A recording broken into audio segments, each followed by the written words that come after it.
Did you start on the Clementi? That's Spiritoso. Yeah, that's yes. the one. Yeah. Should we look at that together? How have you felt about it? How's it going? I mean, to be fair, I mean, just listening to it, I kind of get very magic flute kind of vibes from it. Yes. It's like that, like this little bit here where it's kind of got that bass, like dum bum bum bum bum bum bum bum bum bum bum bum bum. Yeah. Clementi Mozart contemporaries, so you know, you are going to, you can definitely hear the influences. So, and the sort of the mood of it is very typical of this style of music, isn't it? Of the classical, the true classical era. So, how did you approach it, and where were you? Where have you got to? So, I've kind of been doing kind of a bit of hand set, and then I've kind of been. I think something you showed us last week, we're just trying to annotate where the hands do things at the same time, so that it kind of matches up. I think I've got them more or less in the right places.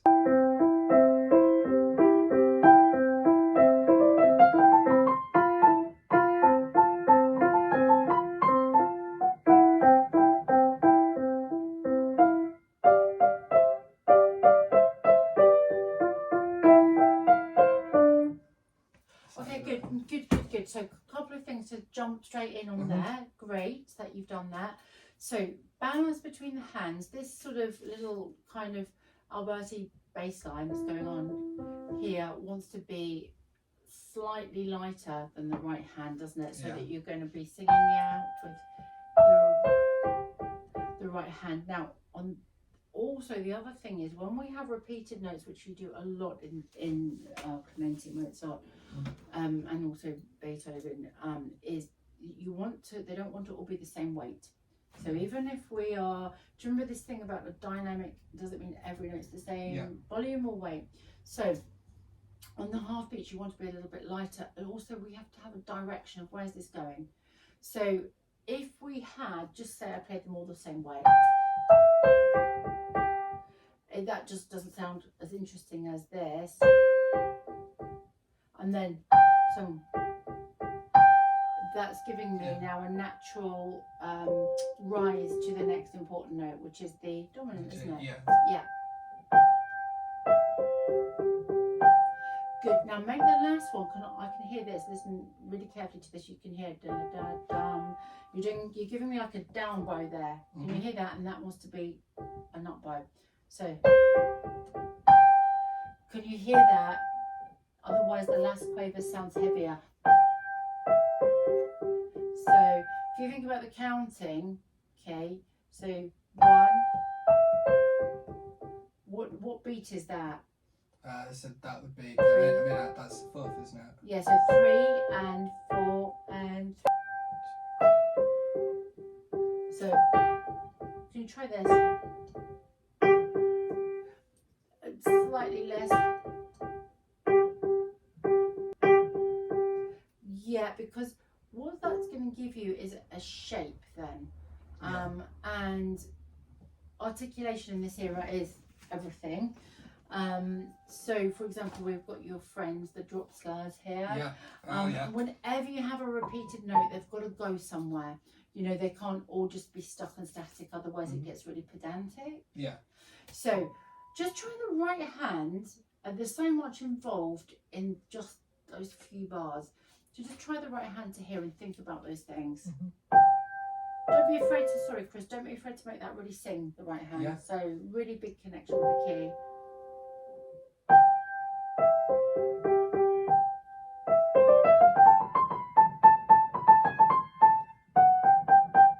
Okay, so what I feel there is you're just focusing a little bit too much on speed, and think again about shape, phrase shape much more. Okay, I'm still doing that da da dum. Can you hear that? I know what. That's slightly lifted that note because it's a half beat. Because then da da da dum takes us to beat 1 again.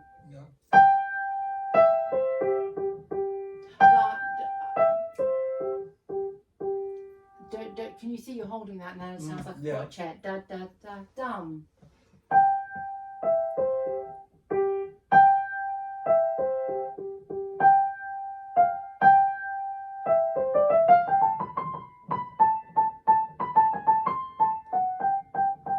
Okay, make sure you don't connect this A. So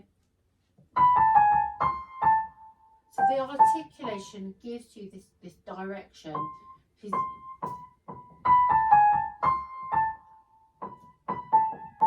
So don't connect the A to the C. Yeah.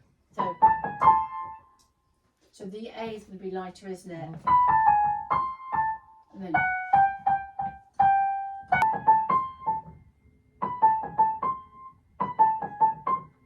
not staccato though. Da da.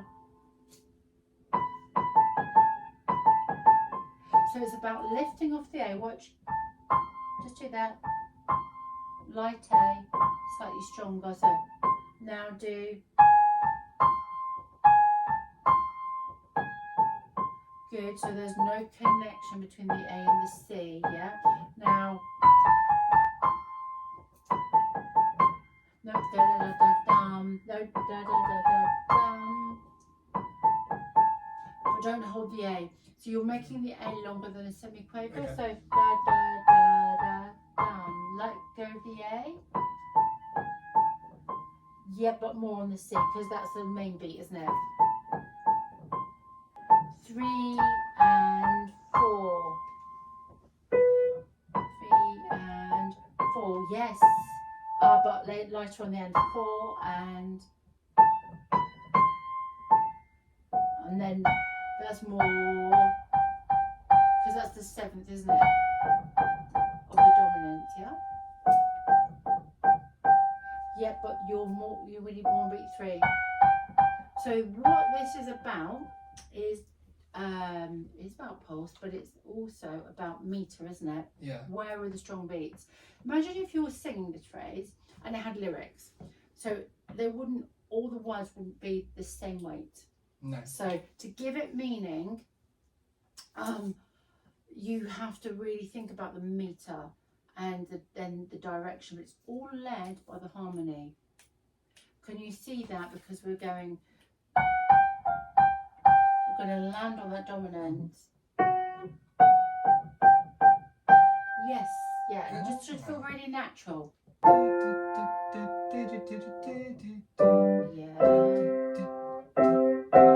So sometimes we've got our passing notes, haven't we? Yeah. So F sharp, so a leading note. Yeah. You've got G7, haven't you? To C.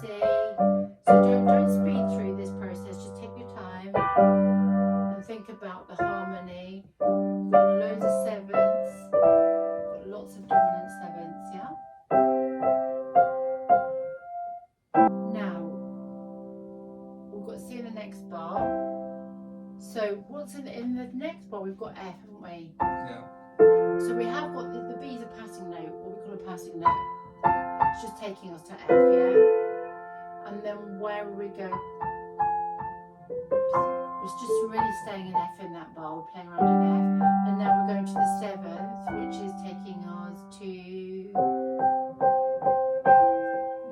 G7 to C to G, G7 to C. We keep doing this, don't we? And then F, C, G7, C. Yep. Does that make sense? Yeah. That will really help you to hear which notes are important and why. Where the meter is. Yeah. So that's one thing to look at. Then we've got to think about articulation. And then we've got to think about balance between the hands. So we've just done a little bit on this phrase on articulation. So now let's just do a little bit on the balance and the articulation in the left hand. It's more to do with weight actually. So if you just play that left hand to me up to the same place.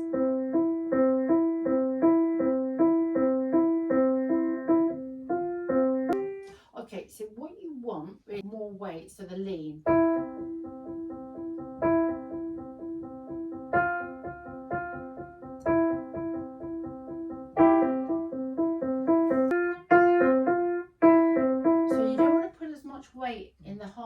as you do in the main beat. So it's just about using a little bit of rotation. You see it's a little bit heavy. 2, 3, 4. 1, 2, 3, 4. 1. Okay, now try that together, but can you go much more slowly? And what you really want in the right hand, this is called, entitled Spiritoso, with spirit. It's referring not just to the speed, but it's referring to the brightness of tone. If you think about, do you know much about Clementi?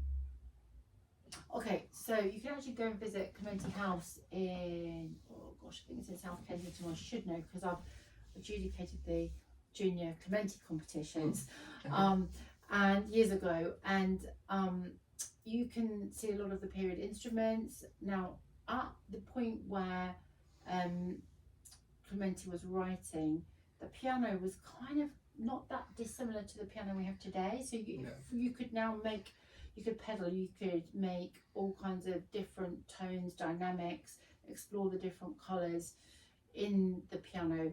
So you've got to think about the piano that he was writing for, and what we mean by this spiritoso, it's bright.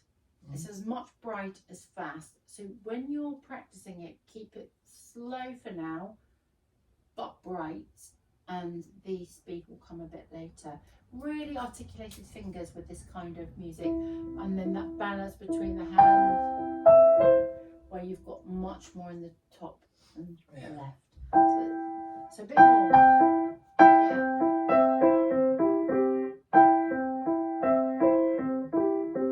Can you hear you're still doing this? So da da da dum. You're making that one heavier.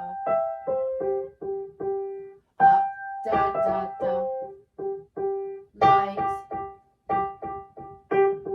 Yeah, you're barely touching it on the floor. Yes, because that gives you a natural lean there then. So go a bit slow, so you could think about these. And just stop there.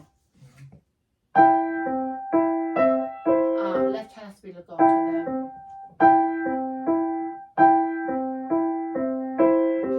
So I'm going to help you with that, Chris. You're holding your hands here to kind of almost secure your notes. So it's not that you're overlapping, but you're not taking your hand with you. Watch what I do with my hand. And when I do that, because I've got the whole hand over there, I've got complete control because my weight is all here, not stretched out. If it's here, I can't control what I'm doing with my thumb. Yeah, you have to close the hand in as you come down.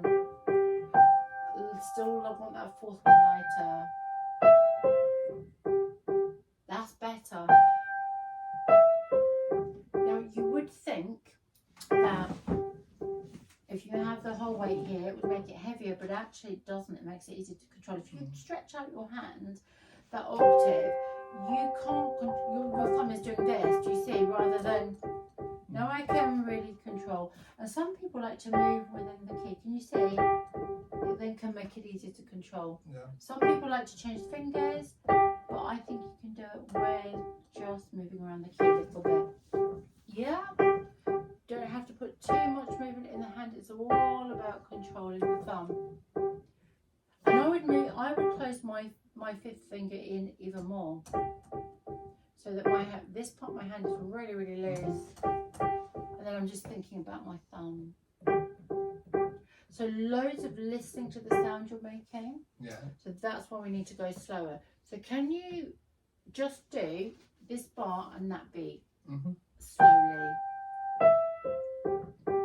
So you went quiet too, because it doesn't go quieter, it just goes lighter. So it doesn't really go quieter, it's just a lightness in the heartbeats. Yeah. Now I want you to go, but I want you to land on beat 1 because that's where we're going. Do you see? So I just want you to stop there.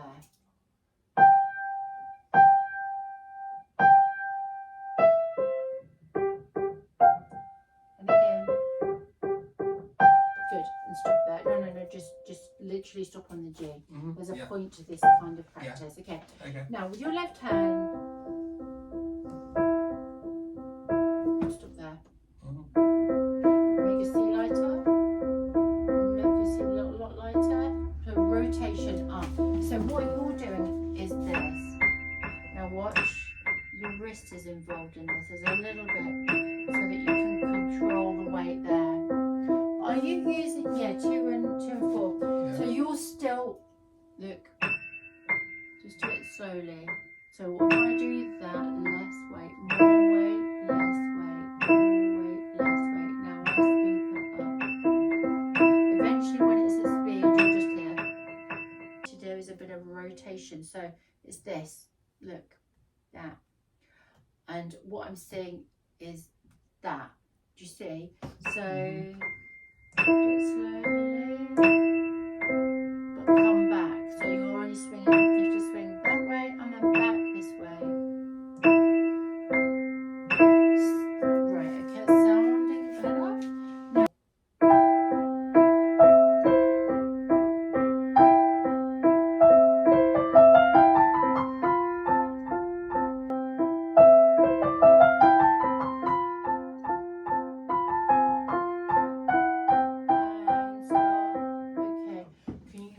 still a tiny bit loud? Yeah. So you're going to be right and I'm going to be left. We're going to go a bit slower.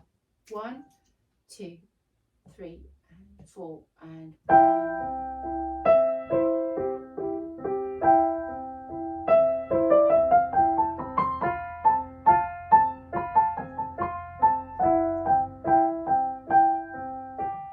Half beat, lighter, you have to release the key.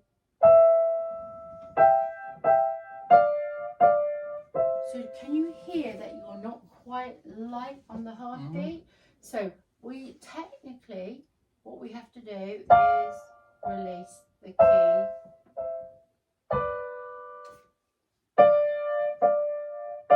Can you hear you're going da dum? So it's a bit like, you know when we do the drops first, it's this down let go business. I just put less weight into the half beat. Keep your fingers strong though. Can you hear you go down, down? Think about a violin. Down, bow, up, bow, down, bow, up, bow. Yes, that's it. Yeah. Can you hear that? But when we come to these bits here, very articulated fingers. But can you hear, excuse me, that we're going? So I'm not going, they're not all the same. Can you hear the difference? Try. So like that's good. And then, oh, you speed it up. At that tempo, isn't it? I remember about the bowing.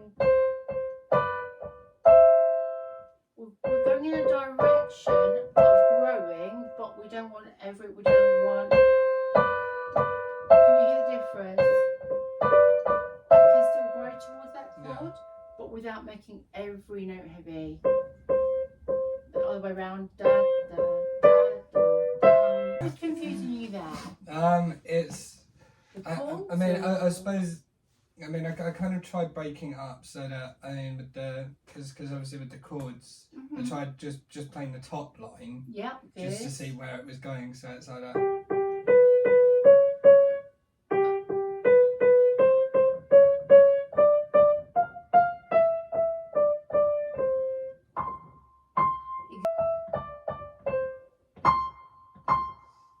That's almost a perfect cadence. Is that perfect? It is a perfect cadence. Yeah, indeed. Yeah. 5-1. So, was it when you put the thumb in? Did you try just doing the bottom with your thumb? Because the bottom, moving the thumb is a bit harder. Yeah. So just try that.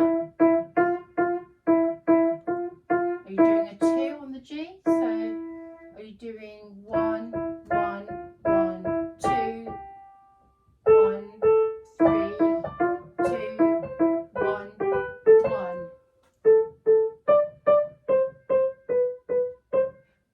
when you do these things, it's really important that you, when you practice them, use the same fingers that you're going to use. Yeah. I mean, you can just do it with one finger for now to measure the distance. But if the thing that's tripping you up is which finger goes where, then it's good to practice it with those fingers.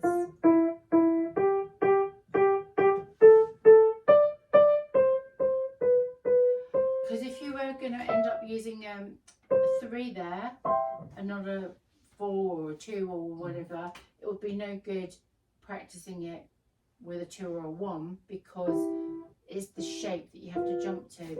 So just try something. Can you just try this? Just do those 2. Like diminished, isn't it? Yep. Yeah, it's like a B diminished, isn't it? And then we're going to A minor. A minor, and then we're going to A7. Yep. And then we're going to So that's D minor. D minor, yeah, and still D minor. And then D minor again. C, G, C. C. Yeah. Okay. Yeah. So let's just try these movements. I just want you to do.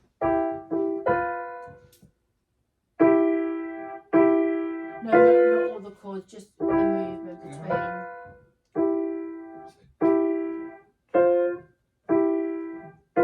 Good. Now, no, not yet. Just 2 at a time first. Okay. We're going through a practice stage. So the stage is this. Be really clear about the movement. So for this practice stage, we're going to play quite heavily. We're not going to play how we're going to play. We just. Good. It's the B that you're missing. Do you see that? Now what I've noticed, Chris, is when you're playing, so because here we've got all white notes for the moment, you can play a bit further back because you're playing in and you're straightening these fingers out, which is why I think your B, your 4th isn't going to the B. Yeah. So, do you see I'm here? And my finger's almost ready to move to B. That's it, good. Now we're going to go. Now we're going to do 3. We're going to do this.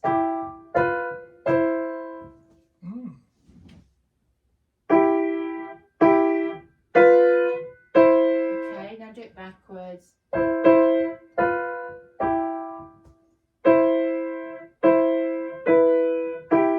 No need for speed yet. So now what we're going to do is this.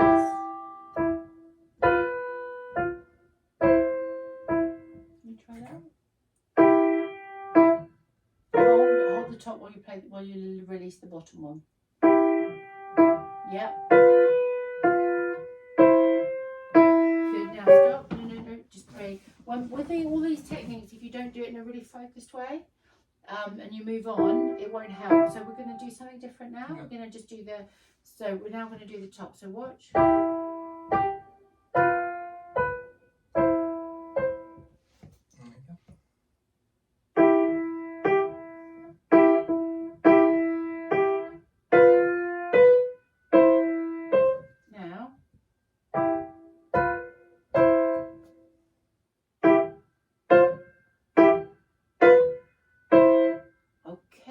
Now we're going to do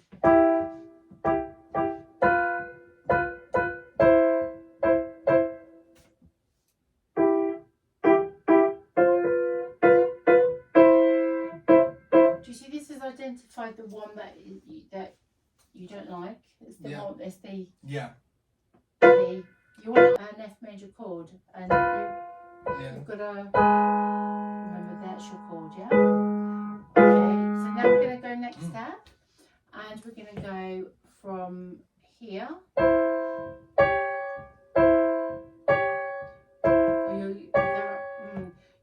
What have you decided to use there? Are you using a 2? I'm tempted to use a 1 there. It's up to you. Yeah. What fits your hand better? So what, the EC one? The EC sharp, yeah.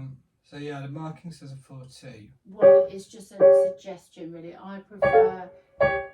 It's up to you. Yeah. I prefer a 1, but try it with a 1 as well. Okay. 1-4. You need to change to prep. It's about that movement. Be So, I mean, jump, but don't bounce. Yeah. So we got A. But you'll be using a 5 on the C, won't you? Here, you're going to have 1 5 there. Yeah. 1 5. Yeah. Yeah. So to practice the jump, you must practice it with the correct fingers. Yeah. You see, I think that looks awkward, and I think it feels awkward unless you have a big hand. Yeah. I would do this. Try 1 4. Okay. 1 5 and then 1 4. Do downbeat. Just do a downbeat here. Okay, so what I would recommend is you experiment this week, but don't experiment for more than a couple of days. Decide which one you want to use. Yeah. I don't like that. I think that's really awkward. Yeah. Just because an editor has written it in doesn't mean you have to do it. Yeah. Obviously, if you think about the variety of hand shape, arm shape, physiology of different people, yeah, it's not going to fit every hand. I don't think it fits your hand very well. It doesn't fit my hand well. So your alternative is 4-1 there, because it's beat 1, and there's your cadence, isn't it? So you wouldn't want to make that lighter than the previous beats. Do you see? Yeah.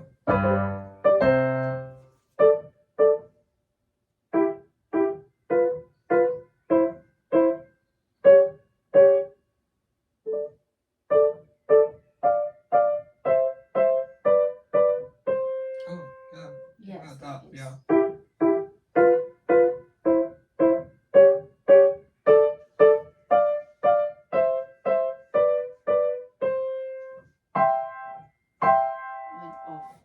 You've got to make sure you're really off on time with those rests. Yeah. So good. Now, when you practice these, I wouldn't. Although we did this business of balancing, that was a practice technique. When you're playing them, make sure you've heard the strong weak on there.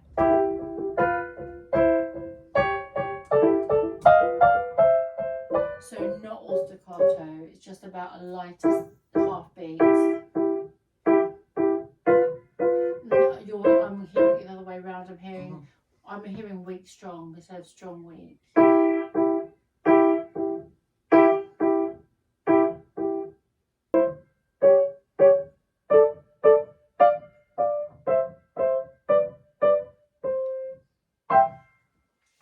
And it's got to be a downbeat there. It's oh, that's all quite strong. Yeah, okay. Good. Now, the articulation is very, very, very particular, so make sure that you do get all of that. Some of it's implied and some of it's written in. When you do the, oh gosh, is that the time already? Yeah. I want to do a quick exercise with you on balance between the hands with Okay. no music. Just do a 5-finger. You might have done this before. Yeah. Right, I want a forte in the right and piano in the left. Oh, I've done that before. Yeah, this will help you balance between the hands. You've got no notes to think about, just the weight. Don't make it legato, let's make it slow. Listen, so you can even do a minute a note if you want, but the whole point is left hand piano, right hand forte. You've got to feel what it feels like to do that.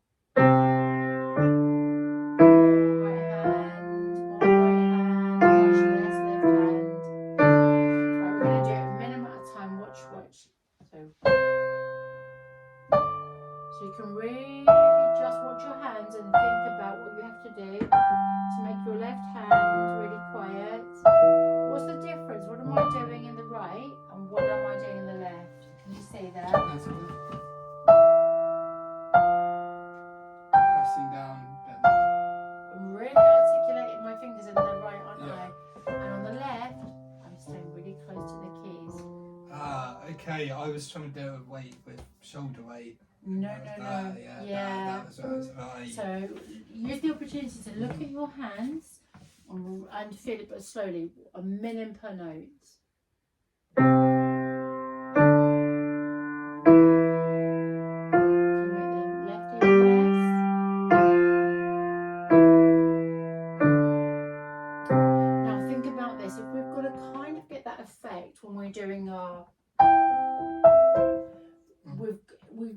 really need to be able to produce that with no notes to think about, because it's even harder when we've got to think about notes. Yeah. Otherwise, what we get is everything coming out at the same volume, and then that's although this looks quite easy note wise, this is the challenge. I just made a video today about Mozart Beyond Grade 8. Yeah. Mozart Beyond Grade 8, the reason why sometimes people think Mozart and this classical era is much more simple is because the notes look easier, but the challenge is in the balance, the articulation, making the sound how we want it, and how the composer asked for it. So that is your challenge for this week. Okay.